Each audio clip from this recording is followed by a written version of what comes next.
percaya janjimu ajaib terukir dalam kehidupanku. Saya Raymond Wisa. Kita bisa percaya kepada Kristus bukan karena maunya kita. Kita percaya kepada Kristus karena itu adalah pekerjaan Roh Kudus. Jadi kalau kita mengaku Yesus adalah Tuhan, maka itu adalah buah pekerjaan Roh Kudus. Selanjutnya, saudara, ketika kita berbicara tentang Roh Kudus, kita harus tahu siapakah Roh Kudus itu.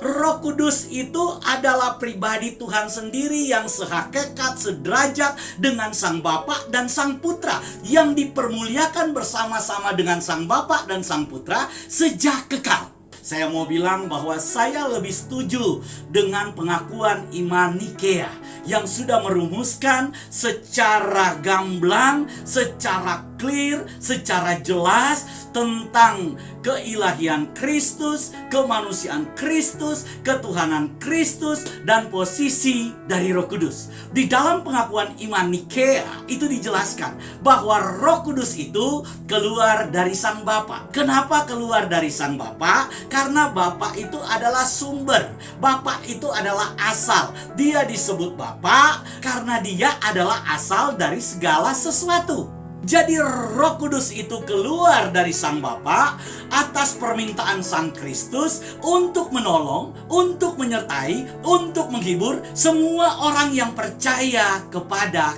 Kristus. Jadi kalau kita berbicara tentang Roh Kudus, maka kita harus yakin bahwa Roh Kudus itu adalah pribadi Tuhan. Roh Kudus bukan cuma tenaga atau Roh Kudus makhluk ciptaan yang lebih rendah dari Sang Bapa dan Sang Putra. Bukan. Roh Kudus itu adalah pribadi dari Tuhan sendiri.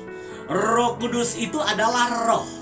Saudara nggak bisa lihat Roh Kudus itu.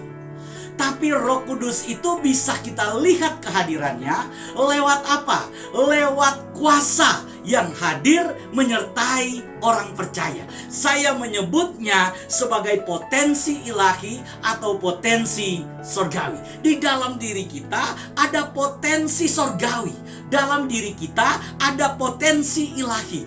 Potensi ilahi itu mampu mengalahkan segala kuasa yang ada di dalam dunia ini. Sebab roh yang ada di dalam kamu lebih besar daripada roh yang ada di dalam dunia. Kata kuasa menggunakan kata Yunani dunamis. Kata dunamis itu artinya power, saudara. Saudara, dari kata dunamis itu muncul kata dinamo. Dari kata dunamis itu muncul kata dinamit.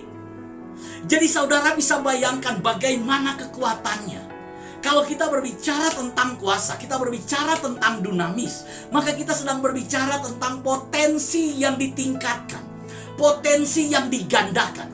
Jadi kalau Roh Kudus menguasai kehidupan kita, mungkin kita orang yang biasa, mungkin kemampuan kita biasa, mungkin potensi kita standar, mungkin segala sesuatu yang kita miliki itu biasa.